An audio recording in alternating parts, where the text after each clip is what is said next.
தந்தை, மகன், தூய ஆவியின் பெயராலே ஆமென். இயேசுவில் அன்பான இறை மக்களே, உங்கள் அனைவரையும் ஆண்டவர் இயேசுவின் பெயரால் இந்த காலை நேரத்தில் வரவேற்கின்றோம். ஆண்டவரின் இனிய நாமத்தில் நாம் அனைவருமே ஒவ்வொரு நாளும் ஒன்று கூடுகின்றோம். இறைவன் நம்மை ஒவ்வொரு நாளும் காக்கின்றார். அந்த காக்கிற இறைவனுக்கு இன்றைக்கு நன்றி சொல்லி செபிப்போமா? எங்களை நேசிக்கிற எங்க அன்பு தகப்பனே, இந்த காலை வேளைக்காக உண்மை நாங்க போற்றுகிறோம். ஒவ்வொரு நாளும் காலை உங்களுடைய திருமுகத்தை காண எங்களுக்கு உதவி செய்கிறீரே, உமக்கு நாங்க நன்றி செலுத்துகின்றோம்.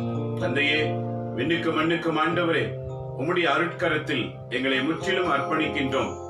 எங்களோடு இணைந்து செபிக்கிற, எங்களோடு இணைந்து கொள்கிற ஒவ்வொருவரையும் ஆண்டவர் இன்றைக்கு ஆசீர்வதியும்.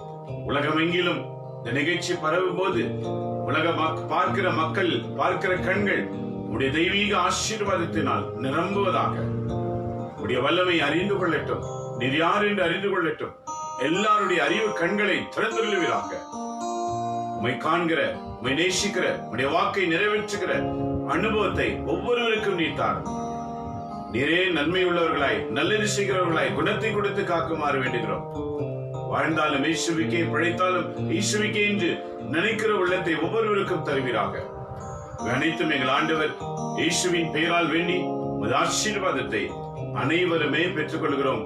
எங்கள் நல்ல பிதாவே, ஆமென், ஆமென். இயேசுவில் அன்பான இறைமக்களே, இப்போது இறைவனை புகழ்ந்து நாம் பாடுவோம். இறைவன் நம்மோடு கூட இருக்கின்றார். ஆமென், ஹல்லேலூயா. இப்பொழுது நம் யாவரும் துதி ஆராதனையை நாம் செய்து ஆண்டவரை போற்றி புகழ்ந்து பாடுவோமாக.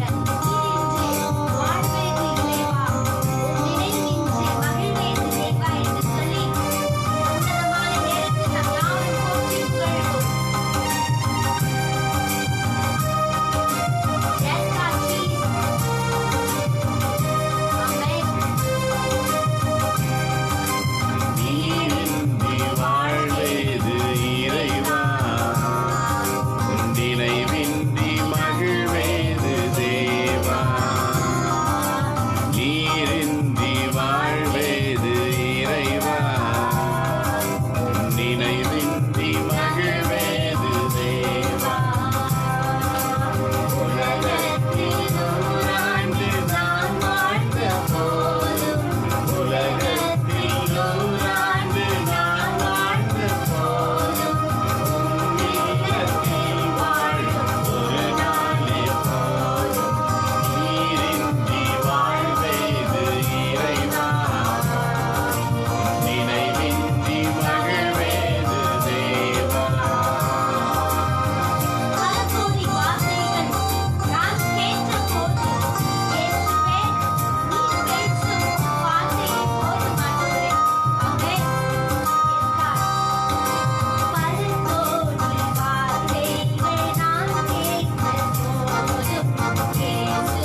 அது விசேஷமான ஒரு நாளாய் இருக்கிறது.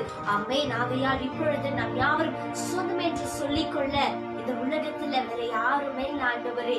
சொத்து என்று அள்ளிக்கொள்ள உம்மை விட்டா வேற எதுவுமே இல்ல ஆண்டவரே என்று சொல்லி நாம் இந்த பாடலை பாடுறதுக்கு முன்னாடி நாம் யாரும் கண்களை மூடி ஜெபித்து நாம் இந்த பாடலை பாடுவோம். Hallelujah. Thank you, Lord Jesus. நன்றி தகப்பனே. Yes, இயேசுவா, இந்த உன்னதமான நேரத்துல தகப்பனே, இந்த தொலைக்காட்சி பார்த்துட்டு ஒவ்வொருவருடைய பாதத்துல ஒப்புக்கொடுக்கிறோம். ஒவ்வொருவருடைய பாதத்துல ஒப்புக்கொடுக்கிறோம் தகப்பனே. நீ உங்களை நிரப்புவீராக தகப்பனே. உடைய கரம் எப்பொழுதும் அவங்க மேல இருக்கட்டும் இயேசுவா. Lord Jesus, bless them abundantly, Lord Jesus. Yes, Jesus. Pour out your showers of blessing. Amen.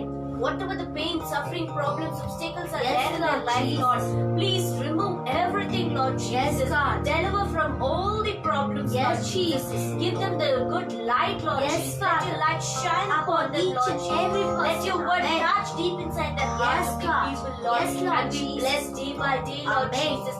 Let your presence be with them.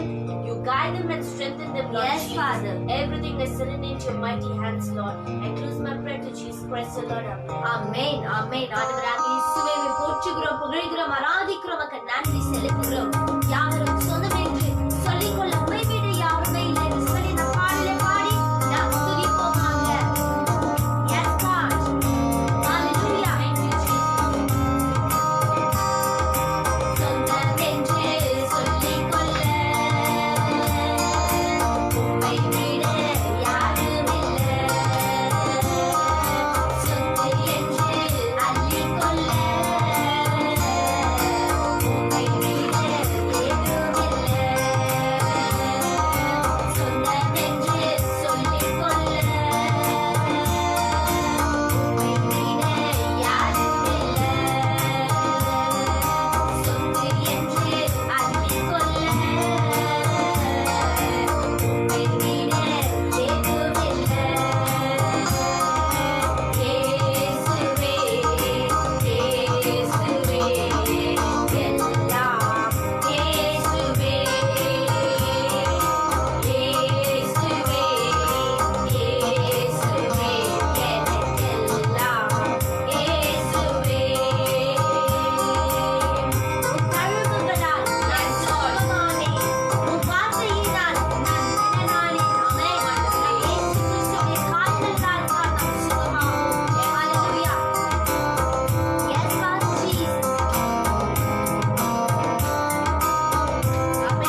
ஹalleluya. ஆகையால் இப்பொழுது நாம் யாவரும் உன்னதமான இறைவாக்குக்காக இப்பொழுது நாம் கண்களை மூடி நாம் ஜெபம் செய்வோம். Thank you, Lord Jesus. Thank you for this wonderful time, Lord. As we enter into your precious presence today, Lord Jesus. As we start our day with your blessed presence, Lord Father. We help us to receive your word in the righteous manner, Lord Jesus. Help us to worthily receive your praises, Lord Jesus. Help us to go through your word and help us to meditate the word throughout the day, Lord Jesus. Whatever work we do, Lord Jesus, it must be according to the word, Lord Jesus. We must process the word with the work we are doing, Lord Jesus. You bless as the word enters into our heart, Lord Jesus. Let all the sickness be healed, Lord Jesus. Amen. Let all the people who are not without job, Lord Jesus, let them get a job today, Lord Jesus. You bless each and every one who listen to the word, Lord Father. I place the messenger into your hands, Lord Jesus. As he's telling the word, Lord, let all the people with ears listen, Lord Jesus. You speak to I them. ask this in the name of Jesus. Amen. ஆமென். ஆமென். ஆண்டவராக இயேசுவே உம்மை போற்றுகிறோம், புகழ்கிறோம், ஆராதிக்கிறோம், உமக்கு நன்றி செலுத்துகிறோம். இப்பொழுது நாம் யாவரும் இறைவாக்குக்காக நாம் யாவரும் காத்திருப்போம்.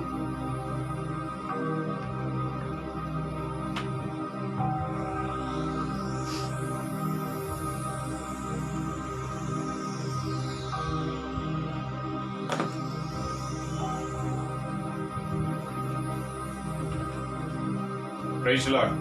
இயேசுவில் அன்பான இறைமக்களே, ஆண்டவராகிய இயேசுவின் பெயரால் உங்கள் அனைவரையும் வாழ்த்துகின்றோம். இன்று ஆண்டவர் மிக முக்கியமான குடும்ப செய்தி ஒன்று நமக்கு வழங்குகின்றார்.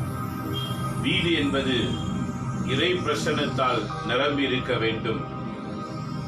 அந்த வீடு இறை பிரசன்னத்தால் நிரம்பவில்லை என்றால் அந்த வீடு பிசாசினால் நிரம்பி இருக்கும் என்ற செய்திதான் இன்றைக்கு விசேஷமாய் அடங்கியிருக்கிறது. ஆகவே இதை பார்த்துக் கொண்டிருக்கிற அனைவரும் கண்களை மூடி உங்க வீட்டை நினைவு கூறுங்க. உங்க வீட்டில் உள்ளவர்களை நினைவு கூறுங்க. வீட்டில் இருக்கிற அனைவரையும் ஆண்டவர் முன் நிறுத்துங்க. வீட்டில் யாரெல்லாம் இருக்கிறார்களோ அவங்க பெயர்களை ஆண்டவருக்கு தெரிவிங்க. இவர்கள் அனைவரும் ஆண்டவரால் நிரப்பப்பட வேண்டும். ஆண்டவரின் ஆவியானவர் இவர்கள் மேல் இறங்க வேண்டும். வீட்டில் இருக்க ஒவ்வொரு பெயர்களையும் சொல்லுங்க ஆண்டவர்கிட்ட. அவன் பெயர்களை ஆஸ்வதியும் ஆண்டவரே என்று கேளுங்க. ஆவியால் நிரப்புங்க ஆண்டவரே என்று கேளுங்க. நேற்று ஆண்டவர் சொல்லிக் கொடுத்தது போல தூய ஆவியை கேளுங்கள், தந்தை நிச்சயம் உங்களுக்கு வழங்குவார் என்று சொன்னார். கேளுங்க, தூய ஆவியை கேளுங்க. எனக்கு தூய ஆவி வேண்டும் ஆண்டவரேன்னு கேளுங்க. உன்னதத்திலிருந்து உடைய வல்லமை எனக்கு வேண்டும் ஆண்டவரே, எங்க வீட்டின் மேல் வாரும் ஆண்டவரேன்னு கேளுங்க. எங்க வீட்டு மேல உங்க வல்லமை இறங்கணும் ஆண்டவரேன்னு கேளுங்க. தீய சக்திகள் எங்க வீட்டிலிருந்து விலகணும் ஆண்டவரேன்னு கேளுங்க. செபிப்போம். எங்களை நேசிக்கிற எங்க அன்புள்ள தகப்பனே, இந்த காலவெளிக்காயுமை நாங்கள் போற்றுகின்றோம்.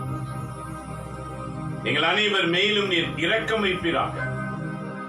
அறிந்தும் அறியாமலும் தெரிந்தும் தெரியாமலும் செய்ததான ஒவ்வொரு தீச்செயல்களுக்காக உமக்கு முன்பாக மனமருந்தி மன்னிப்பு கேட்கின்றோம்.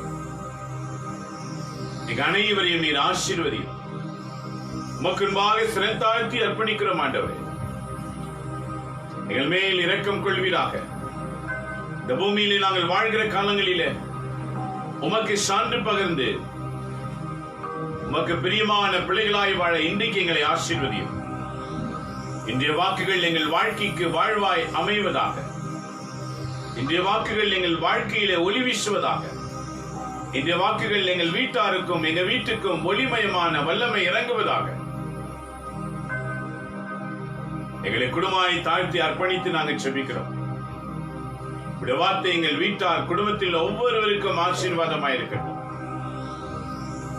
யோசுவா சொல்லுகிறது போல நானும் என் வீட்டாரும் என்றால் ஆண்டவரையே சேவிப்போம். ஆண்டவரே, இன்றைக்கு வீடுகளில் இருக்கிற தீமைகள் விலகும்படி உடைய வாக்குகளை எங்கள் குடும்பத்தார் மேல் பொழியும்படிக்காக நாங்கள் செபிக்கிறோம். எங்களோடு இந்த செயலாற்றும். இதை பார்த்து கேட்டுக்கொண்டிருக்கிற ஒவ்வொருவரையும், இதனுடையாக ஒப்புக் கொடுக்கிற ஒவ்வொரு குடும்பத்தினர்களையும் விண்ணகத்திலே தேவ தூதர்கள் உமக்கு முன் கொண்டு வந்து நிறுத்தி நீர் உம்முடைய கரங்களினால் இந்த குடும்பங்களை ஆசீர்வதிப்பீராக. காத்துக்கொள்ளுங்க ஆண்டவரே. அடியனை மறைத்து உமது பிள்ளைகளுக்கு நீர் வெளிப்படும். எனக்கு பதிலாய் நீர் பேசுவீராக. அவர் கண்களில் அடியனை மறைத்துக் கொள்ளும். நீர் ஒருவரே வெளிப்படுவீராக. விழாமைகள் ஆண்டவர் இயேசுவின் பெயரால் அர்ப்பணித்து உடைய ஆசீர்வாதத்தோடு தூய ஆவியின் துணையோடு உடைய வாக்குகளை கேட்கின்றோம் எங்க நல்ல பிதாவே. ஆமென், ஆமென், ஆமென். இயேசுவில் அன்பான இறை மக்களே, ஆண்டவராகிய இயேசுவின் பெயரால் உங்கள் அனைவரையும் நாங்கள் இன்றைக்கு வாழ்த்துகின்றோம். இன்றைய தின திருப்பலி வாசக தியானத்திலே ஆண்டவர் கற்றுக் கொடுக்கிற பாடங்கள் என்ன? இன்றைய நற்செய்தி மிக அழகாக சொல்லுகிறது. என்ன நற்செய்தி பாருங்க. விழுத்தை வாசிக்கும் போது லூக்கா நற்செய்தி 11ஆம் அதிகாரம் 15 26 வரைக்கும் வாசித்து பாருங்கள். ஆண்டவர் இயேசுவை கண்ட மக்கள் பேய் பிடித்தவர் என்று சொல்லுகிறார்கள். இவர் பேய்களின் தலைவனாய் இருக்கலாம். ஆகவேதான் இவர் பேய்களை விரட்டுகிறார். இவர் விரட்டும் போது அவைகளும் அடங்கி ஓடுகின்றன என்று அறிவிலிகள். நேற்று கலாத்தியரை பார்த்த ஆண்டவர் சொன்ன பவுல் சொன்னார் பாருங்க, அறிவிலிகளே, எந்த செய்தியில மயக்கம் அடைந்திருக்கிறீர்கள்? இயேசு சிலுவையில் மரித்தார் என்ற செய்தியை மறந்து விட்டீர்களா? உனக்காக இயேசு மரித்தார் என்று மறந்து விட்டீர்களா? அறிவில்லாத கிறிஸ்தவர்களே என்று நேற்று தியானத்தில் நாம் தியானித்தோம். அதே போலதான் இன்றைக்கு நற்செய்தியில பாருங்க, யார் எதை செய்வார்கள் என்று அறியாமையினால் பேசுகிற ஒரு செயல். அறிந்து கொள்வது கிடையாது. எதுவுமே நாம் புரிந்து கொள்வது கிடையாது. அவ்வளவு நேரம் நமக்கு கிடையாது. நிதானமாக ஒரு விஷயத்தை புரிந்து கொண்டு பிறகு நாம் செயலாற்றலாம். ஒரு விஷயத்தை புரிந்து கொண்டு பிறகு நாம் பேசலாம் என்ற ஒரு எண்ணமற்ற வாழ்க்கை இன்றைக்கு நம்மிடத்தில் இருக்கிறது. உடனே எல்லாவற்றையும் செய்து முடிச்சு இது குறித்து என்ன பேசுவார்கள், இதை குறித்து என்ன நடக்கும் என்பது முன் அறிவு உள்ளவர்களாக செயலாற்றுவது கிடையாது. அந்த நிமிஷத்துக்கு அது நடந்து முடிஞ்சினா இன்றைக்கு ஆண்டவர் நல்ல பாடத்தை நமக்கு கற்றுக் கொடுக்கின்றார். இன்றைய வாசகம் பாருங்க என்ன சொல்லுகிறது. 15வது வாக்கியம், அவர்களுள் சிலர் பேய்களின் தலைவனாகிய பெயல்சூபை கண்டு கொண்டே இவன் பேய்களை ஓட்டுகிறான் என்றனர். வேறு சிலர் அவரை சோதிக்கும் நோக்குடன் வானத்திலிருந்து ஏதேனும் ஒரு அடையாளம் காட்டுமாறு அவரிடம் கேட்டனர். பாருங்க, ஒரு மனிதன் பேய் பிடித்தவனாய் இருந்தான், அவன் விடுதலை பெற்றான்.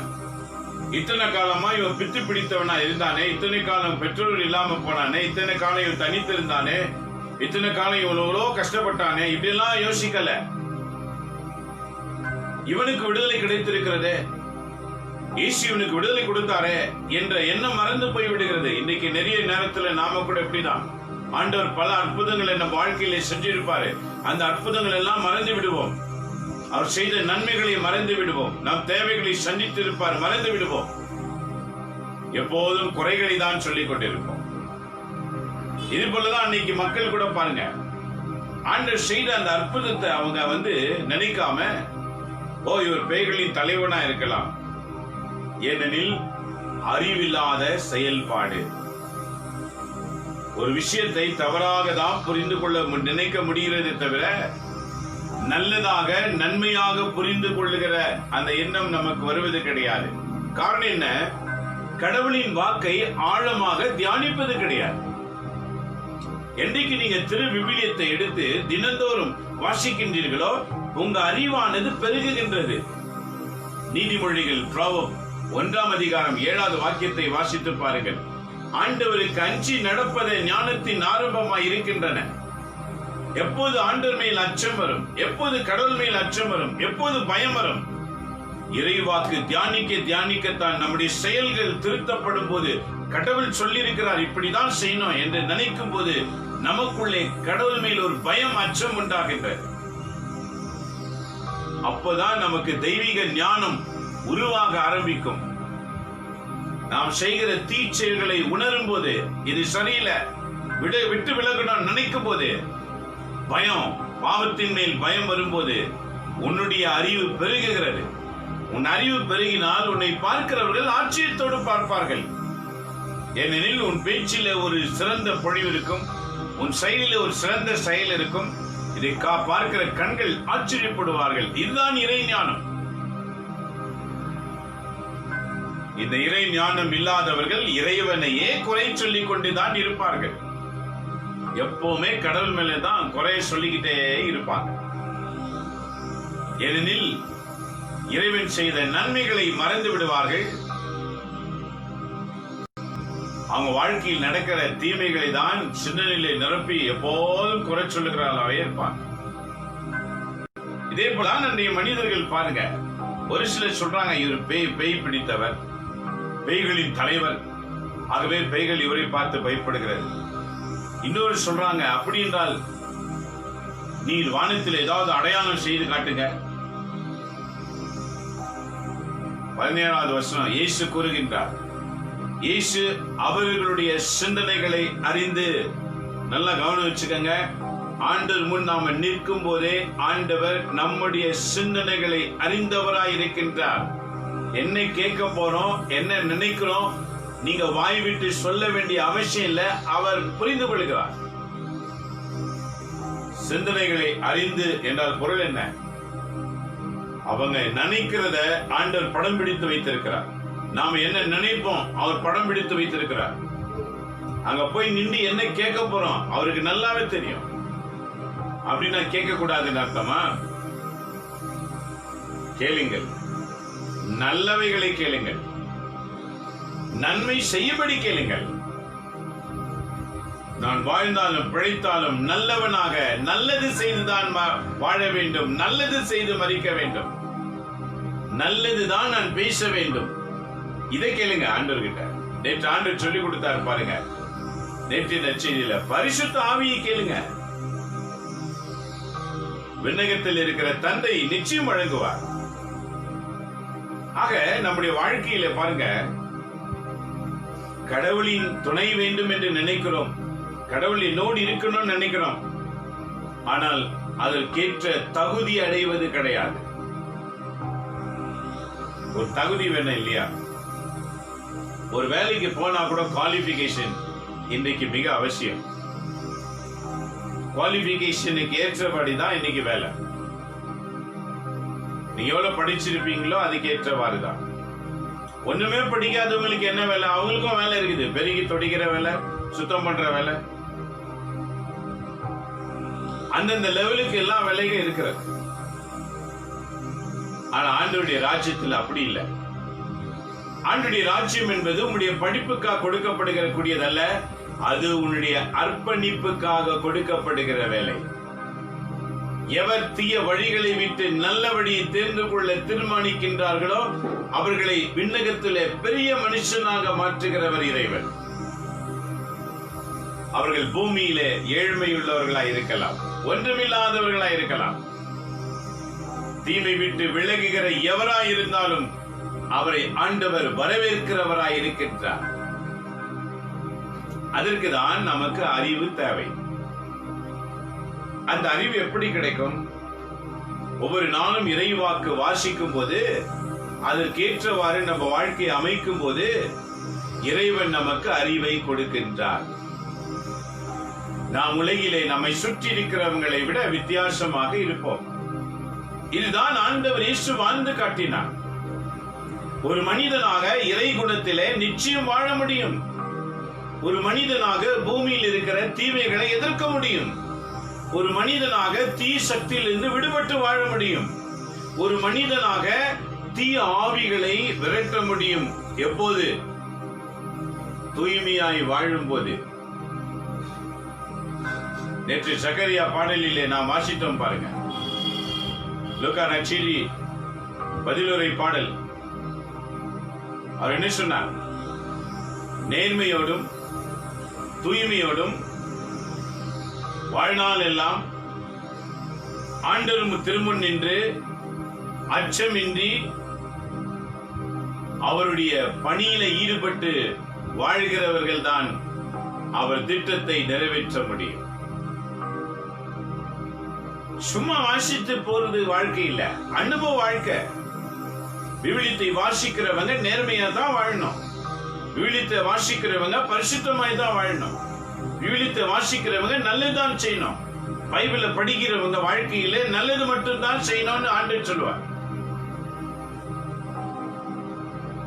அதுவும் தெரிந்தவர்களுக்கு அல்ல, தெரிந்தவர்கள் தெரியாதவர்கள் நம்மை சுற்றி இருக்கிற அனைவரு ஜாதி ஜனங்களுக்கும் செய்யதான் அழைத்திருக்கிறார்.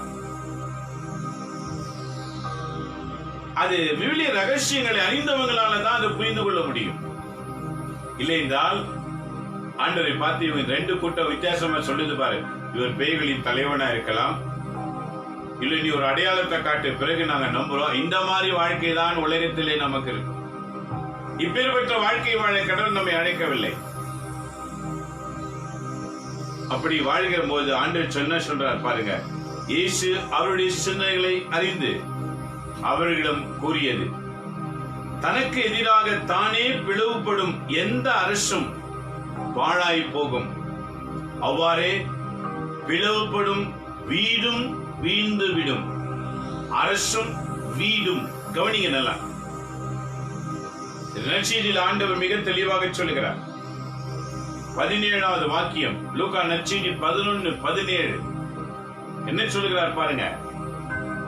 தனக்கு எதிராக, தனக்கு என்றால் பொருள் என்ன? இயேசுவுக்கு எதிராக தானே பிளவுபடும்.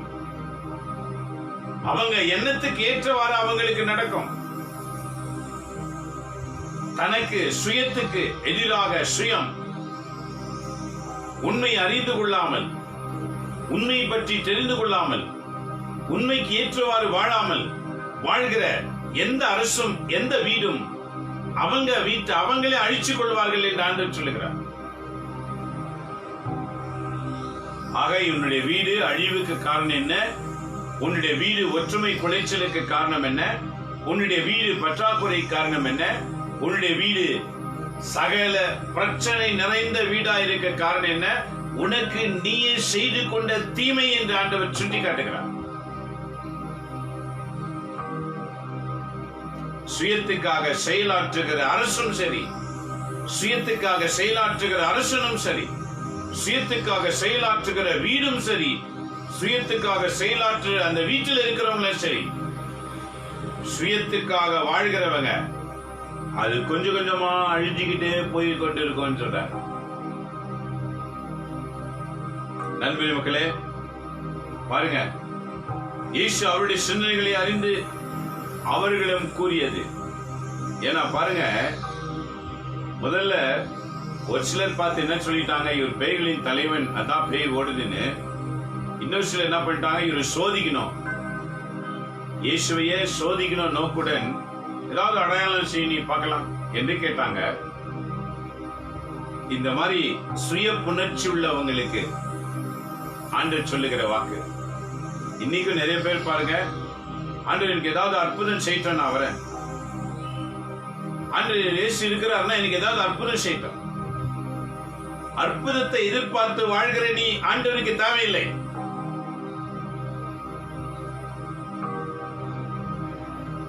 ஆண்டவர் விரும்ப மாட்டார். கொடுங்கள் கொடுக்கப்படும் என்று சொன்னார். எதை கொடுங்கள்? பணத்தையோ பொருளையோ அந்தஸ்தையோ அல்ல. முதலில் உன்னை ஆண்டவருக்கு கொடு. உன் வாழ்க்கையில் அற்புதம் தானாய் நடந்து கொண்டிருக்கும். அற்புதத்தை எதிர்பார்த்து இயேசுவிடம் வர வேண்டாம் என்று ஆண்டவர் இங்கு இந்திய நற்செய்தியிலே தெளிவுபடுத்துகிறார். உனக்கு அற்புதம் நிச்சயம் செய்வார் என்று நம்பிக்கையுடன் அவர் வார்த்தையை பின்பற்ற ஆரம்பி. அவர் வார்த்தைக்கு ஏற்றவாறு வாழ தீர்மானம் பண்ணுங்க. அப்போது நீயும் உன் வீட்டாரும் பாதுகாக்கப்படுவீர்கள். நீயும் உன் வீட்டாரும் சிதைந்து போக காரணம் என்ன? பிரிந்து போக காரணம் என்ன? ஒருவருக்கொருவர் பேசுகிறதை ஏற்றுக்கொள்ளாமல் இருக்கிறது காரணம் என்ன? சுயநலம் அங்கு இருக்கிறது. அதான் சொல்றார், தனக்குத்தானே. தனக்கு என்றால் பொருள் என்ன?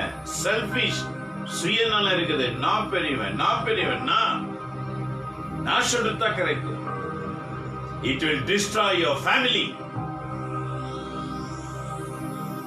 எந்த குடும்பத்துல, கிறிஸ்தவ குடும்பத்துல நான் என்ற எண்ணம் வருதோ அந்த குடும்பம் பிரிந்து போகும் ஆண்டவர் சொல்றாரு, நான் சொல்ல. பிளவுபடும் என்றால் பொருள் என்ன? பிரிந்து போய்விடும்.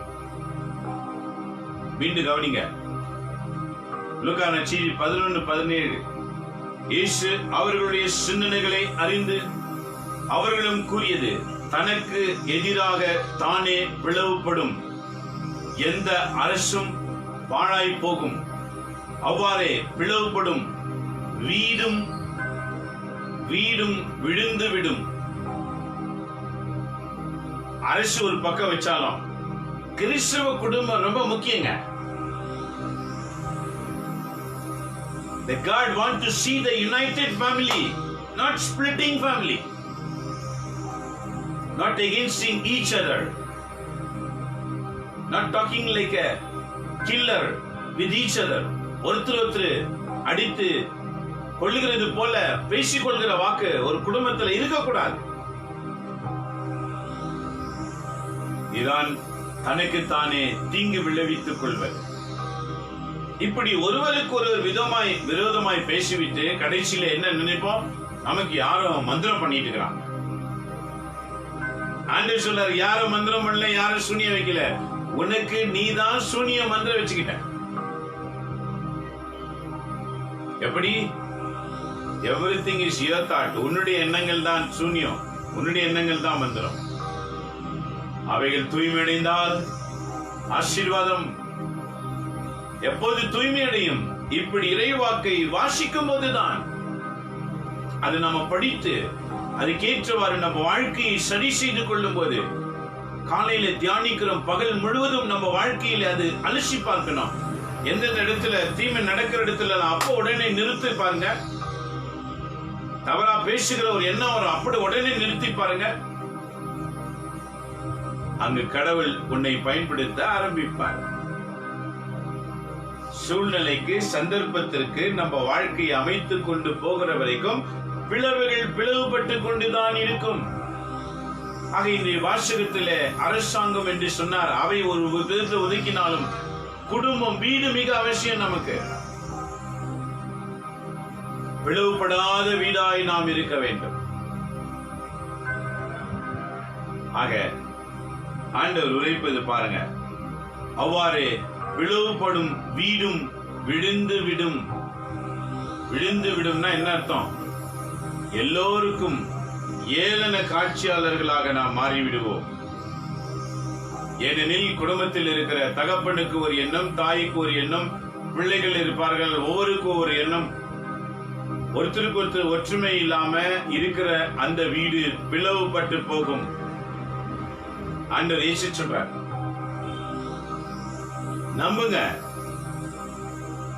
தீமை விட்டு விலகுங்க, தூய்மையான திருக்குடும்பம் உருவாக, ஒற்றுமைக்குள்ள வரணும். கிறிஸ்தவ குடும்பம் பிளவுபட்டதா யார் கண்களிலும் தெரியக்கூடாது. ஏனெனில் நம்மை தான் ஆண்டவர் உலகத்துக்கு ஆசீர்வாதத்தை பெற்றுக் கொடுக்கக்கூடிய ஜெபத்தின் சக்தியை கொடுத்திருக்கின்றார். நாம் ஜெபித்தால் எவருக்கு எது வேணாலும் நடக்கும். அது நமக்கு கொடுக்கப்பட்ட உரிமை.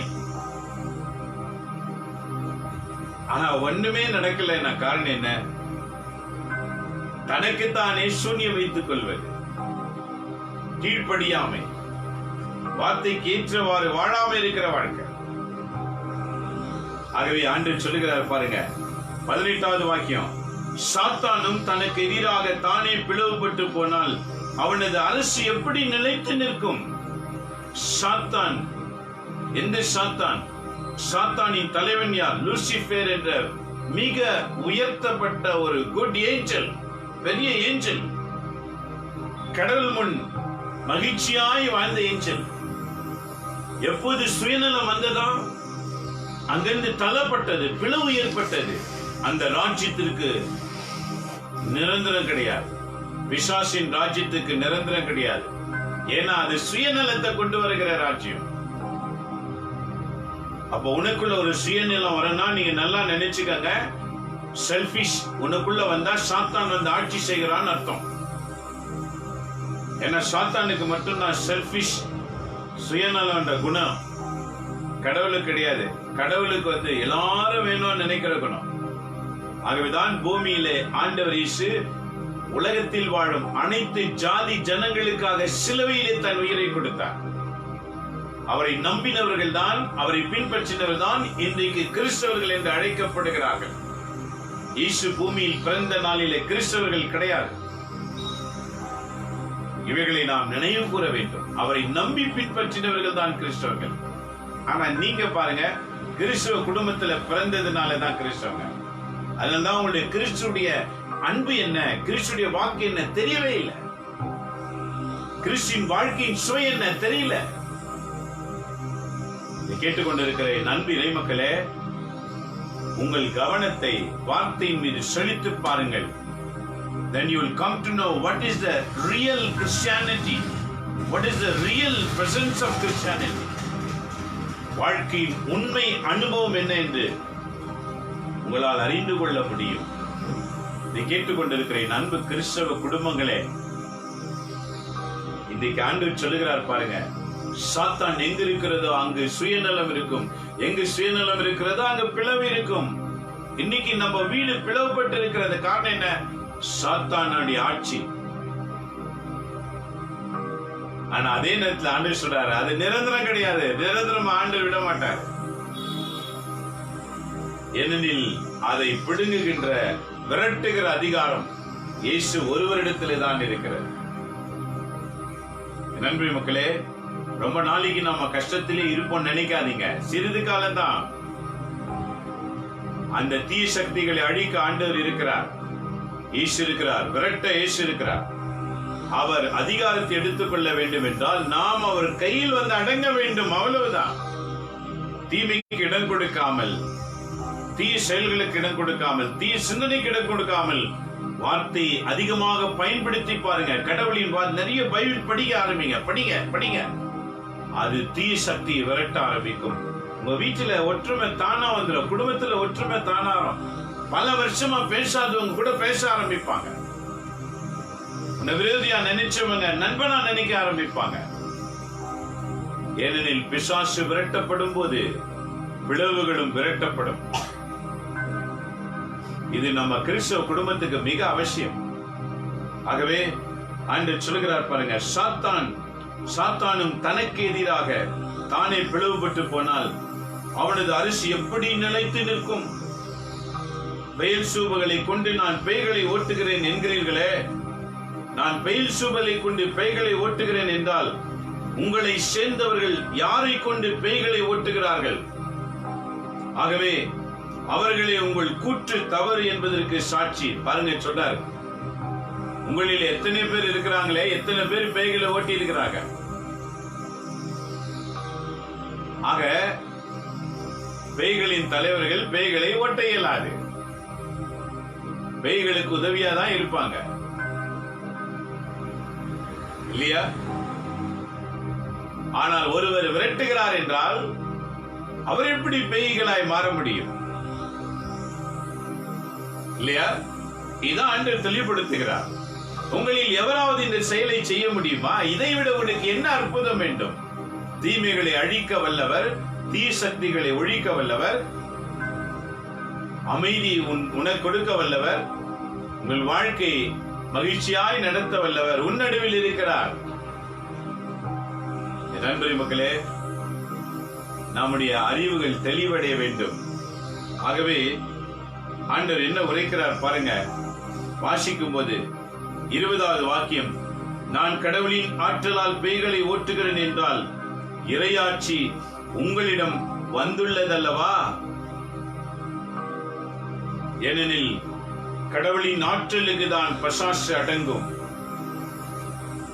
அப்படி உன் வீட்டில் இருக்கிற தீமை விளைஞ்சி ஒற்றுமை வருதுன்னா உங்க வீட்டை ஆண்டவர் நடத்துகிறார் என்பது பொருள். ஒருவரை ஒருவர் புரிந்து கொள்ளுகிற குணம் உங்களுக்கு வருகிறது என்றால் உங்களை ஆண்டவர் நடத்துகிறார் என்று பொருள். நிறைய வீட்டுல பாருங்க, இயேசுவின் இல்லத்தின் தலைவர் அப்படின்னு நல்லா வேர்டிங்ஸோட போர்டு போட்டு வச்சுப்பாங்க. ஆனா அந்த வீட்டுக்கு ஆண்டவர் இயேசு தலைவனா இருக்க மாட்டார். அவங்க தான் தலைவனா இருப்பாங்க.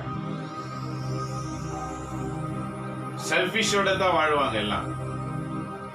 ஒருத்தர் என்ன சொல்றாங்கன்னு கேட்கிற என்ன இருக்க உடனே பதில் கொடுப்பது, உடனே எதிர்ப்புதமா பேசுறது.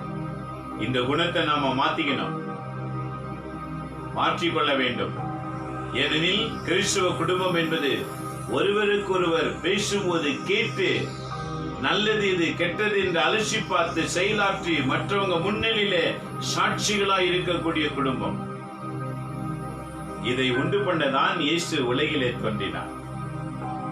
கடவுளின் குடும்பம் கடவுளுக்கு சொந்தமாகணும். ஆகவே எப்படி சொந்தமாகணும் என்ற வழிகாட்டதான் இயேசு பூமியில வந்தார். பேய்களை ஓட்டுவோம். ஆக 21வது வாக்கியம், வலியவர் ஆயுதம் தாங்கி தம் அரண்மனையை காக்க போது அவருடைய உடைமைகள் பாதுகாக்க இருக்கும் அல்லவா? காவலாளிகள் ஒரு இடத்தை காக்கும் போது அந்த இடம் பாதுகாப்பா இருக்கும் அல்லவா? அவரை விட மிகுந்த வலிமையுடையவர் ஒருவர் வந்து அவரை வென்றால் அவர் நம்பியிருந்த எல்லா படைக்கலன்களையும் பறித்து கொண்டு கொள்ளை பொருளாய் பங்கிடும் அல்லவா? அப்படி அந்த காவலாளி விட பெரிய காவலாளி வந்து தாக்கினால் அவர் வீழ்ந்து போவார் அல்லவா? அவருக்குரியதெல்லாம் பறிக்கப்படும் அல்லவா?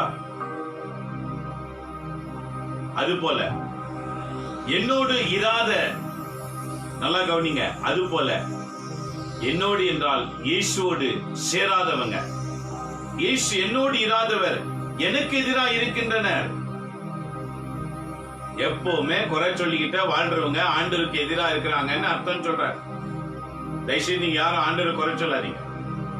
எனக்கு இது செய்யல, எனக்கு அது செய்யல, இவ்வளவு வென்ற அவ்வளவு வென்ற, என்ன எனக்கு இதெல்லாம் கிடைக்கல அப்படின்னு சொல்லிடாதீங்க, வேண்டாம்.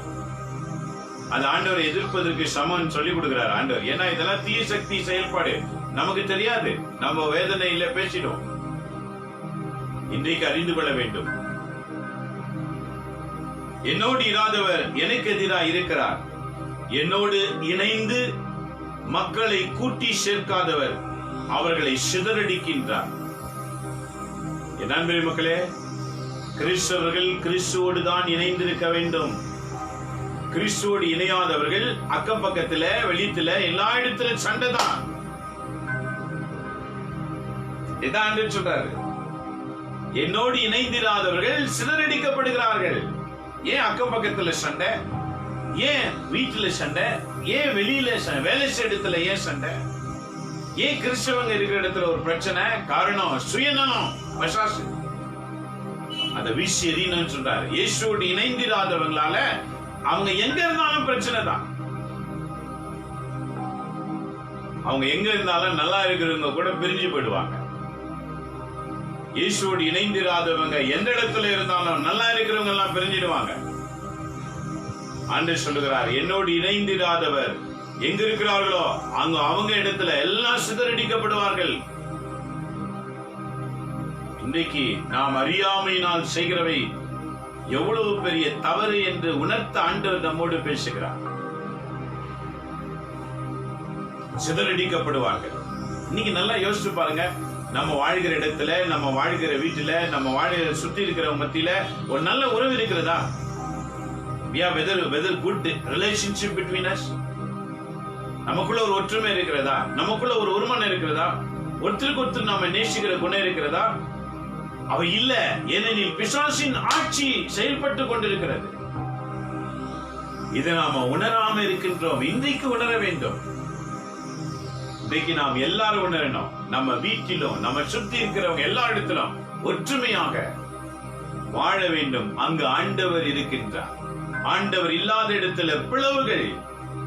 இயேசுவோடு இணைந்து வாழாதவங்க இடத்து எங்க இருக்கிறாங்களோ அவங்களால எல்லாருக்கும் பிளவுகள் என்று ஆண்டவர் சொல்கிறார். பாருங்க, இது நமக்கு இவ்வளவு நாள் தெரியாம போயிருக்கலாம். இன்றைக்கு தெரிந்து கொள்வோம். கிறிஸ்தவர்கள் எந்த வீட்டில் இருக்கிறார்களோ, கிறிஸ்தவ குடும்பம் எந்த தெருவில் இருக்கிறதோ, அந்த தெருவில் இருக்கிற அனைவரும் இவர்களை நேசிக்கிறவர்களாக மாற வேண்டும். இவர்களும் அனைவரையும் நேசிக்கிறவர்களாக மாற வேண்டும். இதுதான் கிறிஸ்துவோடு இணைந்திருக்கிறோம் என்பதற்கு பொருள் என்று இன்று ஆண்டவர் சொல்லுகின்றார். மீண்டும் வாசிக்கிற 23வது வாக்கியம், லூக்கா நற்செய்தி 11:23. என்னோடு இராதவர் எனக்கு எதிராக இருக்கின்றார். என்னோடு இணைந்து மக்களை கூட்டி சேர்க்காதவர் அவர்களை சிதறடிக்கப்படுகிறார்கள். புரியுதா? அப்ப கிறிஸ்துவோடு இணைந்து வாழாத குடும்பம் எங்க இருக்கிறதோ அங்கு பிளவுகள், சண்டைகள், குழப்பங்கள் வந்துகிட்டே இருக்கும் சொல்றார். ஏன்னா அங்க பிசாசின் ஆட்சி இருக்கிறது. அது ஒழிக்கப்பட வேண்டும். அப்படி என்றால் யாராவது வந்து செய்யணும் எல்லாம் இல்ல, கிறிஸ்தவங்க நீங்களே ஆண்டவர் முன்னால சரணடையணும். ஒவ்வொரு நாளும் கடவுள் வார்த்தையை வாயிலே வசனிக்க வேண்டும். சொல்லிக்கிட்டே இருக்கணும். சிந்தனையில கடவுள் வார்த்தையை சொல்லிக்கிட்டே இருக்கணும். அதுதான் விடுதலையின் ஆரம்பம். விடுவிக்கிறவர்களே விடுதலைக்காக வேண்டினால் விடுவிக்கப்படாத மக்கள் எப்படி விடுதலை அடைய முடியும்? யார் விடுவிக்கிறவர்கள்? கிறிஸ்தவர்கள். இயேசுவோடு இணைந்து விடுங்க. இணைப்பதற்கு ஒரே வழி அவர் வார்த்தையின்படி நடப்பது மட்டும்தான். படிக்கணும், புரிஞ்சுக்கணும், வாழணும். இதுதான் நல்ல கிறிஸ்தவ குடும்பம். எங்க இருக்கிறதோ அங்கு ஒற்றுமை ஆண்டவர் சொல்றார். ஆக என் அன்பு மக்களே, அடுத்த வசனம் பாருங்க, 24. ஒருவரை விட்டு வெளியேறுகின்ற தீய ஆவி வறண்ட இடங்களில் அலைந்து திரிந்து இளைப்பாற இடம் தேடும். இடம் கண்டுபிடிக்க முடியாமல் நான் விட்டு வந்த எனது வீட்டுக்கு திரும்பி போவேன் என்ன அது சொல்லும். ரொம்ப முக்கியமானது, அண்டர்லைன் பண்ணிக்கங்க. ஜெபம் பண்ணும்போது எல்லா ஆவிகள் வீட்டை விட்டு வெளியேறுகின்றன. எந்த வீட்டில பைபிளை படிச்சு ஜெபம் பண்ணுகிறோமோ அந்த வீட்டில பிசாசுடைய செயல் அழிக்கப்படும். ஏனெனில் கடவுளுடைய வார்த்தைக்கு மட்டும்தான் அந்த பிசாசானது பயப்படும், வேற எதுக்கும் பயப்படாது. நீங்க வீட்டில பைபிளை படித்து ஜெபிக்கவில்லை என்றால் அந்த வீட்டில பிசாசு வெளியே போகாது. குடிவெறி வாய் அப்படி இருக்கும், சண்டை நாவி அப்படி இருக்கும், குழப்பத்தின் ஆவி அப்படி இருக்கும். அது அந்த வீட்டில் அப்படி இருக்கும். என்னைக்கு பைபிள் படிச்சு ஜெபம் பண்ண ஆரம்பிக்கின்றீர்களோ அப்ப அந்த வீட்டில் இருக்கிற குடிவெறி ஆவி விலகி போகும், சண்டையின் ஆவி விலகி போடும். அந்த வீட்டில் ஒரு ஒற்றுமை தானா வர ஆரம்பிக்கும். எங்க இறைவாக்கு இருக்கிறதோ அங்கு இறைவன் இருக்கின்றார். எங்க இறைவன் இருக்கின்றாரோ அங்கு பிசாசின் ஆவி விரட்டப்படுகிறது. விரட்டப்பட்ட ஆவி வெளியே போய் அப்படியே சுத்திக்கிட்டு இருக்குமா, அதுக்கு தங்கறதுக்கு இடம் இல்லைன்னு தெரியும், திரும்பவும் வீட்டை தேடி வருமா. அண்டர்லைன் பண்ணிக்கங்க. வெளியேற்றுகின்ற ஆவி தீ ஆவி வறண்ட இடங்களில், வறண்டனா என்ன அர்த்தம்? அது தேடி அலைந்து யார் கிடைப்பாங்க, யாரும் கிடைக்கல, அலைந்து திருந்து அதுக்கு இலைப்பாற இடம் கிடைக்காம போனதுனால இடம் கண்டுபிடிக்க முடியாமல் நான் விட்டு வந்த எனது வீட்டுக்கு திரும்ப போவேன். பாருங்க என்ன சொல்றாரு, எனது வீடு. பசாசு சொல்லுமா, என் வீடு. இவ்வளவு நாள் இந்த வீட்டுல நான் ஆட்சி பண்ண, இவ்வளவு நாள் சண்டை மூட்டி விட்டேன், இவ்வளவு நாள் இவங்களை கெடுத்துட்டு இருந்தேன், இது நான் என் வீடு, திரும்ப நான் போவேன். என் அன்பு கிறிஸ்தவ குடும்பங்களே, இன்னைக்கு நல்லா கவனம் செலுத்தணும். நாம பசாசு பாரு என்ன சொல்லுது, நான் விட்டு வந்த என் வீட்டுக்கு திரும்ப போவேன். யாரை பார்த்து தெரியுமா? யாரெல்லாம் பைபிள் வசனங்களை தியானிக்காம இருக்கிறார்களோ, அந்த வசனத்தின்படி வாழாமல் இருக்கிறார்களோ, அந்த வசனத்துக்கு ஏற்றவாறு தன்னை அர்ப்பணிக்காமல் இருக்கிறார்களோ, அந்த வீடுகள் எல்லாம் பிசாசின் வீடு என்று சொல்லுகிறது. அது ஏன் வீடு? புரிந்து கொண்டீர்களா? உங்க வீடு ஒவ்வொரு நாள் திருப்பலி வாசகத்தை வாசித்து தியானிக்கிற வீடா, அல்லது பைபிளை படிக்காம வெறும் சின்ன ஜெபம், தெரிஞ்ச ஜெபத்தை சொல்லி வாழ்கிற குடும்பமா? பைபிள் படித்து ஜெபிக்காத குடும்பத்திலே பசாசு குடிக்கொண்டிருக்கும். அந்த பசாசு சொல்லுகிறது, இது என் வீடு, நான் திரும்ப வருவேன். அதெல்லாம் பாருங்க, கொஞ்ச நாள் நல்லா இருக்கிறோம், கொஞ்ச நாள் பிரச்சனை, கொஞ்ச நாள் நல்லா ஒற்றுமையா இருக்கிறோம், கொஞ்ச நாள் கழிச்சு திரும்ப பிளவுகள் வருது. காரணம் என்ன? பிசாசு திரும்ப வருகிறது. ஆண்டு சொல்றாரா, தினம் கிடைக்காமல் திரும்பி வரும். 25 திரும்பி வந்து அவ்வீடு கூட்டி அழகுபட்டு திருப்பதை கண்டும். கூட்டினா என்ன அர்த்தம்? அந்த வீட்டுல வந்து விரட்டப்பட்ட பிறகு இடம்லாம் சுத்தமாயிடுச்சு, பிசாசின் செயல் போயிடுச்சு. அப்ப அந்த பிசாசு என்ன நினைக்குமா? 26 மீண்டும் சென்று தன்னை விட பொல்லாத வேறு 7 ஆவிகளை கொண்டு வரும். அது பார்த்துச்சு, நம்ம சக்திக்கு இந்த வீட்டை வந்து ஆளுகை செய்ய முடியாது, அதெல்லாம் பழைய வாழ்க்கை. இப்போ இவங்க வசனத்தை படிச்சு ஆரம்பிச்சுட்டாங்க. வசனத்தினாலே, பைபிள் வசனத்தினாலே இவங்க தூய்மை அடைஞ்சிட்டு இருக்கிறாங்க. இப்போ இவங்களை தாக்க என்னால முடியாது, ஆகவே என்னை விட வலிமை வாய்ந்த 7 ஆவிகளை எடுத்துட்டு வந்து இந்த வீட்டுக்கு கொண்டு வருவேன்.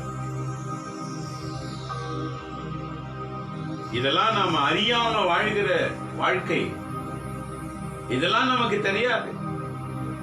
நம்ம எல்லாம் நினைக்கிறோம் யார மந்திரம் பண்ணிட்டாங்க, யார என்ன பண்ணிட்டாங்க, விரோதிங்க சொல்லி கொடுத்துட்டாங்க, அவங்க சொல்லி கொடுத்துட்டாங்க, இவங்க சொல்லி கொடுத்துட்டாங்க, குழப்பம் வந்துடுச்சு. இந்த மாதிரி தான் நாம யோசனை பண்ணி வாழ்கிறோம். ஆண்டவர் இன்னைக்கு ரகசியத்தை சொல்றாரு பாருங்க.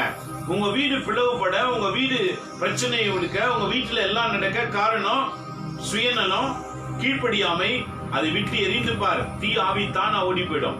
ஓடி போன ஆவி திரும்ப வரும். அது கூட்டி அழகுபடுத்தினா என்ன அர்த்தம்? எல்லாத்தையும் நீங்க விட்டுட்டு, சுயநலத்தை விட்டுட்டு ஜெபிக்கிற குடும்பமா மாறிட்டீங்க. மாறின உடனே அந்த வீடு சுத்தமா இருக்கும்.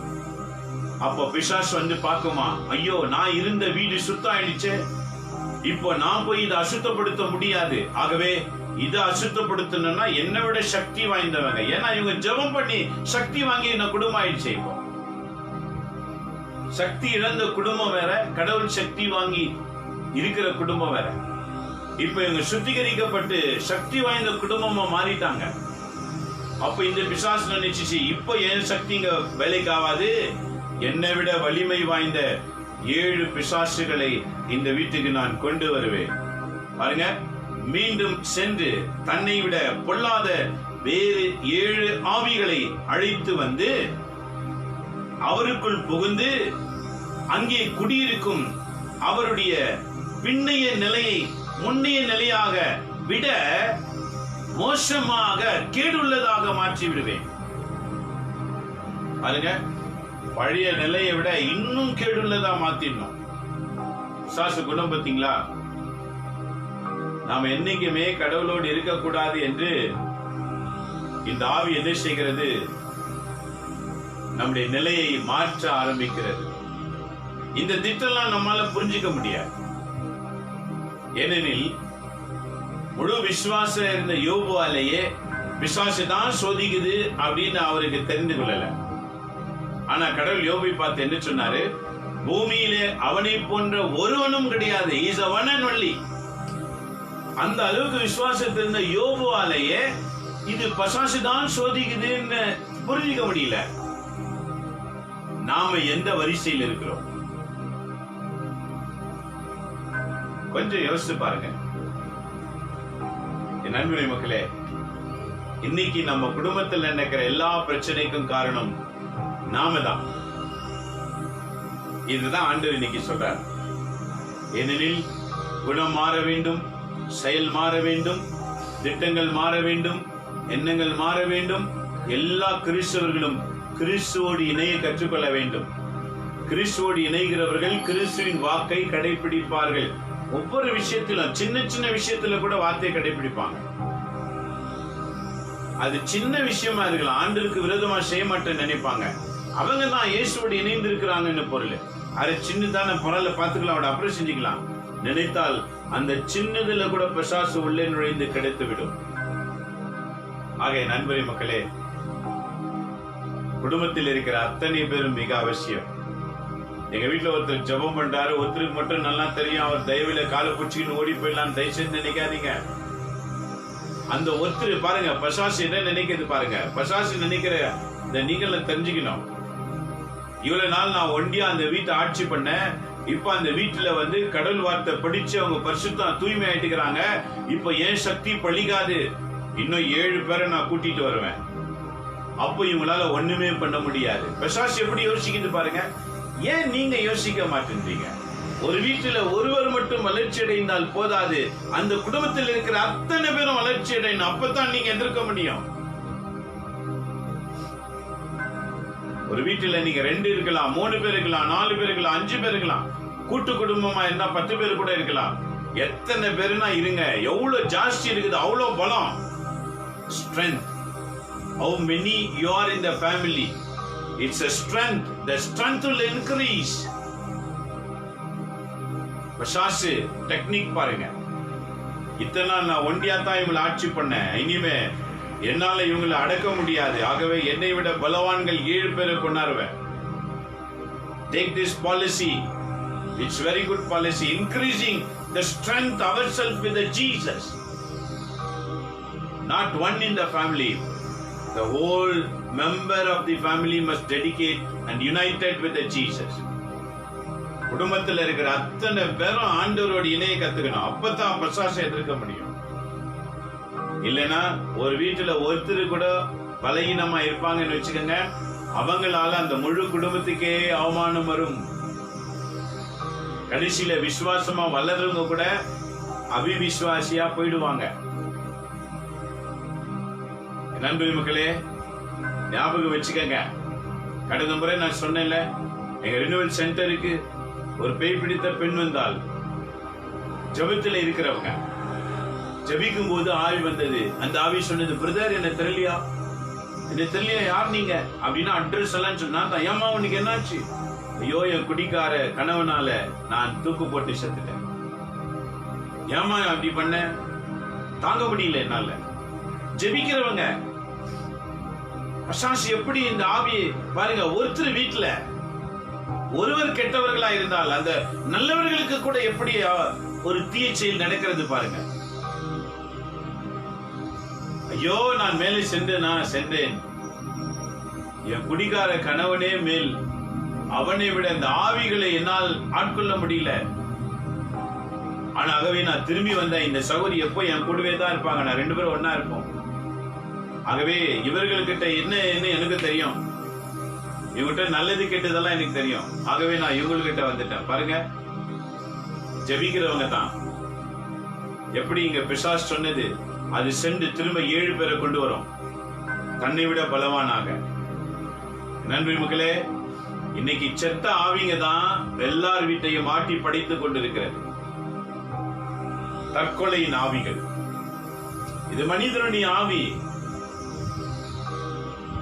தற்கொலையின் ஆவி, சுய புணர்ச்சியினால் தற்கொலை செய்து கொண்ட ஆவி. அவர்களுக்கு தங்க இடம் இல்லாமல் எந்த வீடு கிடைக்குமோ, எந்த மனிதன் கிடைப்பானோ என்று அலைந்து திரிந்து கொண்டிருக்கிறது. கிறிஸ்தவங்க நீங்க அடிமையாக கூடாது. கிறிஸ்தவங்க தீ ஆவிகளை விரட்டும் திறன் கொண்டவர்கள்.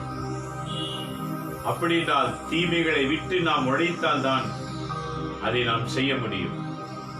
நன்றி மக்களே, இன்னைக்கு ஆண்டவர் சொன்னார், ஒரு வீட்டில சுயநலம் இருக்கும் என்றால் அந்த வீடு பிளவுபடும். சுயநலத்துக்காய் வாழ்கிற கிறிஸ்துவ குடும்பம் இல்லாமல் இயேசுவோடு இணைந்து வாழ்ந்தால் சிதறினவர்களும் ஒன்று சேருவார்கள். ஒரு வீட்டுக்கு ஒரு மருமகள் போனா அந்த வீடு பிரிஞ்சிடும் சொல்லுவாங்க. அதே மாதிரி இன்னொரு புறம் பாத்தீங்கன்னா, ஒரு வீட்டுக்கு ஒரு மருமக போனா அங்க பிரிஞ்சவங்க ஒன்னா சேர்ந்துடுவேன்னு சொல்லுவாங்க. மருமகள் என்பது ஒரு பெயர் தான், ஆனால் குணங்கள் ஒவ்வொரு பெண்ணுக்கு ஒவ்வொரு விதமான குணங்கள். ஒரு வீட்டுல ஒரு மாமியார் இருந்தால் கொடுமைன்னு சொல்லுவாங்க. அதே இன்னொரு வீட்டுல இன்னொரு மாமியார் சொல்றாங்க, இவங்களால எனக்கு இவ்வளவு ஒற்றுமைன்னு சொல்றாங்க. பாரு, மாமியார் என்பது ஒரு பெயர் தான், ஆனால் அதுல வித்தியாசமான பெண்கள் இடம்பெறும் போது வித்தியாச குணங்கள் வெளிப்படுகிறது. ஆக மொத்தத்தில் ஆண்டவர் என்ன சொல்லுகிறார், நாம் அனைவரும் ஒன்றுதான். நாம் இயேசுவோடு இணைந்தால் எல்லாரும் ஒற்றுமையா இருப்போம். இயேசுவோடு இணையவில்லை என்றால் விளைவுகள் வரும். அது மாமியாரா இருக்கலாம், மருமகளா இருக்கலாம், கணவனா இருக்கலாம், மனைவியா இருக்கலாம், பிள்ளைகளா இருக்கலாம், பெற்றோர்களா இருக்கலாம், சொந்த பந்தங்களா இருக்கலாம், யாருன்னா இருக்கலாம். அவங்க அத்தனை பேரும் இயேசுவோடு இணைந்தால் தான் ஒற்றுமையா இருக்க முடியும், விட்டு கொடுத்து வாழ முடியும். இயேசுவோடு இணையாதவங்க பிரிஞ்சு பிரிஞ்சு பிரிஞ்சு தான் போயிடுவாங்க. ஆக இதை கேட்டுக்கொண்டிருக்கிற நண்பரே மக்களே, சுய எண்ணங்களை தகர்த்து இறை திட்டத்திலே வளர்ச்சி அடைய ஒப்பு கொடுப்போமா? கண்களை மூடி நம்முடைய குடும்பங்களை அர்ப்பணித்து நாம் செபிப்போமாக. எங்களை நேசிக்கிறதான எங்க அன்புள்ள தகப்பனே, இந்த காலை வேளைக்காய் உமக்கு நன்றி செலுத்துகிறோம். ஆண்டவரே, இன்றைக்கு குடும்பங்களிலே பிசாசு நுழைந்து பிரிவினை கொண்டு வந்திருக்கிறதை இன்றைக்கு நாங்கள் அறிந்து கொண்டோம். ஆண்டவரே, பிரிவினை ஆவி ஒவ்வொரு குடும்பங்களிலிருந்து வீசி எறியப்படுவதாக. குடும்பங்களை ஒன்று சேர்க்கிற ஒற்றுமை வரட்டும். குடும்பங்களிலே ஒற்றுமையாய் புரிந்து கொண்டு வாழ்கிற எண்ணத்தை ஒவ்வொரு குடும்பத்திலும் நீங்க உருவாக்கும்படிக்காக நாங்கள் ஜெபிக்கின்றோம். நீர் ஆசீர்வதியும் ஆண்டவர். பிரிந்திருக்கிறவர்கள் ஒன்று சேர்வார்களாக. ஆண்டவரே, கிறிஸ்தவர்கள் எந்தெந்த இடத்திலே வாழ்கிறார்களோ, இந்த ஜெபத்திலே கலந்து கொண்டிருக்கிற மக்கள் ஒவ்வொருவர் எங்கே வாழ்கிறார்களோ அவங்க வாழ்கிற இடங்களுக்காக நாங்கள் ஜெபிக்கிறோம். உம்முடைய ஆவியானவர் இறங்கி வருவீராக. கிறிஸ்தவர்கள் பட்ட அவமானங்கள் போதும் ஆண்டவரே. அவமானங்களை கொண்டு வந்த தீ ஆவிகள் இந்த நிமிஷத்துல ஒவ்வொரு வீட்டிலிருந்து ஒவ்வொரு உள்ளத்திலிருந்து பிடிக்கிறப்படுவதாக. இந்தியாவிலும் அயல் நாடுகளிலும் உமது குடும்பங்கள் பிரிவினால் பாதிக்கப்பட்ட எல்லா குடும்பங்களையும் இன்றைக்கு நாங்கள் நினைவு கூறுகிறோம் ஆண்டவரே. கணவன் மனைவிக்கு பிளவு, பெற்றோர் பிள்ளைகளுக்கு பிறகு, சொந்த பந்தங்கள் மத்தியில, உடன்பிறப்புகள் மத்தியில பிளவுகள், தீ ஆவி நுழைந்து பிரித்திருக்கிற பிரிவினைகளை இந்த நேரத்தில் நாங்கள் செபிக்கிறோம் ஆண்டவரே. பிளவுபட்ட குடும்பங்களை மீண்டும் நீர் ஒன்று சேர்ப்பீராக. உமக்கு பயப்படுகிற குடும்பங்களை உண்டாக்கும் ஆண்டவரே. இந்த நிமிஷத்திலே ஒவ்வொரு கிறிஸ்தவ குடும்பத்தின் மேலும் உம்முடைய பட்சிக்கிற அக்கினி இறங்குவதாக. சுட்டெரித்து போடுங்க ஆண்டவரே. எல்லா வீட்டின் மேலும் அக்கினி போடுங்க ஆண்டவரே. நான் அக்கினி போட வந்தேன், அது இப்போதே பற்றி எரியும் என்று சொன்னீர. இந்த நிமிஷத்திலே உலக நாடுகளிலே கிறிஸ்தவங்க வீட்டு மேல் அக்கினி போடுவீராக. தீ சக்திகள் சுட்டெரிக்கப்படட்டும். ஜெபிக்கிற குடும்பங்கள் எழும்பட்டும். கணவன் மனைவி பிள்ளைகள் மாமியார் மருமகள் சொந்த பந்தங்கள் என்று ஒற்றுமை கொண்டு வருகிற ஆவிகள் கிறிஸ்தவ குடும்பங்கள் மேல் இறங்கட்டாண்டவரே. அதை பார்க்கிற அக்கம் பக்கம் உள்ள மக்கள் இவர்களை தேடி அந்த அன்பை தேடி வரும்படி செய்யுங்க ஆண்டவரே. எல்லா குடும்பங்களை நாங்கள் நினைவு கூறுகிறோம். எங்களை சுற்றி இருக்கிற மக்களை நினைவு கூறுகிறோம். எங்களை சுற்றி இருக்கிற பெங்களூர் பட்டண நினைவு, கர்நாடகம், இந்தியா முழுவதும், அயல் நாடுகள், யுஎஸ்ல இருக்கிறவங்க, உலகத்தில் இருக்கிற அனைவரையும், south Africa, Uganda, China, Japan, Australia, Singapore, Malaysia, England, Canada, Germany, Lord, we bring under to you, God. Bless abundantly, Lord. Israel, Italy, Rome, we bring under to you, God. Raise your people with lot of blessings, Lord Jesus. Chase all the evil from the family and pour your Holy Spirit, Lord Jesus. Right now we pray, Lord. Receive our prayer and chase all demons from the Christian's family. Fire, Lord Jesus. Fire it. இப்போது உம்முடைய அக்கினியின் வல்லமை இறங்கி எல்லா தீய சக்திகளை சுட்டெரிப்பதாக. எண்ணங்களை மாற்றும் ஆண்டவரே. கிறிஸ்தவர்களை ஆட்சி செய்து கொண்டிருக்கிற பொல்லாத கிரிகளின் ஆவிகள் இயேசுவின் பெயரால் விலகி ஓடட்டும். பரிசுத்த ஆவியானவர் கிறிஸ்தவர்கள் மேல் வந்து இறங்குவதாக. ஆண்டவரே, நீர் ஆசீர்வதியும். ஸ்ரீலங்கா, அங்க இருக்கிற பணியாளர்கள் ஆசீர்வதிங்க ஆண்டவரே. துபாய் ஆசீர்வதிங்க. அங்க இருக்கிற கிறிஸ்தவர்கள் பணியாளர்கள் மேல் பரிசுத்த ஆவியானவர் இறங்குவீராக. ஆசீர்வதியும். அபுதாபி, ஷார்ஜா, பல இடங்கள் ஆண்டவரே. Iraq, Iran, we remember, Lord. Pakistan, we remember. All Arab countries, all Europe countries, all Asian countries, we remember, Lord Jesus. throughout the world. We bring all the Christian families to under your feet, Lord. Remove the evil forces from the family. Remove the selfish from the heart. Bless Lord Jesus. ஆசீர்வதிங்க ஆண்டவரே. என்னோடு ஜெபித்துக் கொண்டிருக்கிற உங்க குடும்பம் எல்லாம் விசேஷமாக நீர் ஆசீர்வதிங்க. கண்களை மூடி ஜெபிக்கிற குடும்பத்தின் மேல் ஆவியானவர் இறங்குவீராக. பரிசுத்த ஆவியானவர் ஆளுகை செய்வீராக. தந்தையே, நீர் அல்லவா எங்களை கற்றுக் கொடுத்தீர். விண்ணக தந்தை உம்மிடத்திலே பரிசுத்த ஆவியை கேளுங்கள் என்று. Pour your Holy Spirit, Lord Jesus. ஒவ்வொரு குடும்பத்தின் மேலும் பரிசுத்த ஆவியானவர் இறங்கட்டும். அங்க இருக்கிற எல்லா தீ சக்திகளை அழித்து விரட்டப்படுத்தும் ஆண்டவரே. அவைகளை குப்பையாக கட்டி பாதாளத்துக்கு தள்ளுவீராக. கிறிஸ்துவ குடும்பங்கள் எந்த தெருவில் இருக்கிறதோ அங்கு ஒருவருக்கு ஒருவர் ஒற்றுமையிலும் அமைதியிலும் மகிழ்ச்சியிலும் வாழ நீங்க அருள்தாரும். எங்க சொந்த பந்தங்கள் எல்லாரும் நினை கூறுகிறோம். எல்லோர் வீட்டிலும் உம்முடைய ஆசீர்வாதம் இறங்கி வரட்டும். கிறிஸ்தவர்கள் என்ற உணர்வு உண்டாகட்டும் ஆண்டவரே. நான் கிறிஸ்தவன் உணர்வு உண்டாகட்டும். எல்லாரும் இணைந்து வாழ்கிற எண்ணத்தை தாரும். பண ஆசை, பொருள் ஆசை, அந்தஸ்து ஆசை, உயர்வாசை இவைகளிலிருந்து கிறிஸ்தவர்களை விலக்குவீராக.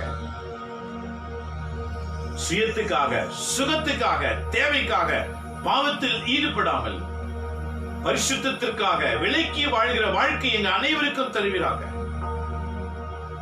நாங்கள் உமோடு இணைந்து உலக மக்களுக்கு சாட்சியுள்ள குடும்பங்களாக திகழ எங்களுக்கு அருள்தார்.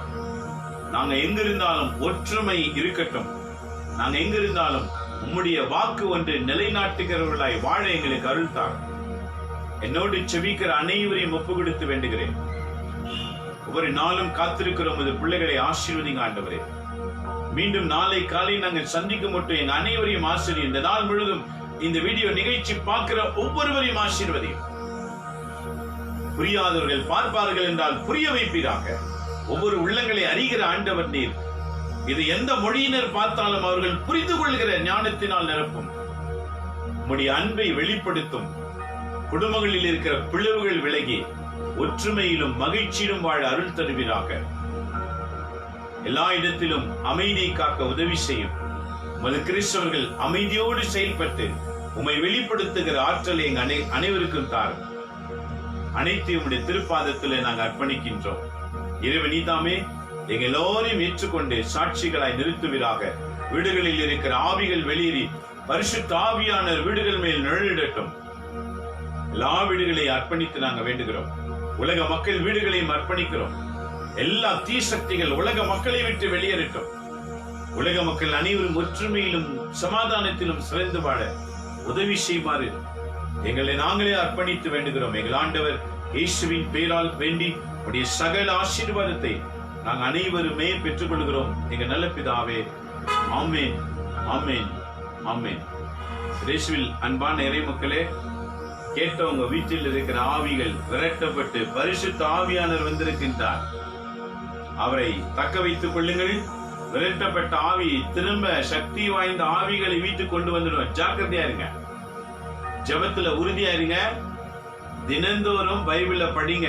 திருப்பலி வாசகத்தை எடுத்து உங்க வீட்டு கேலண்டர்ல, இன்னைக்கு மொபைல்ல கூட நீங்க டுடேஸ் ரீடிங் போட்டீங்கன்னாக்கா வந்துடும். இன்டர்நெட்ல எதுக்கோ யூஸ் பண்ணுவீங்க. மொபைல்ல ஆண்டவருக்கு பயன்படுத்தி பாருங்க.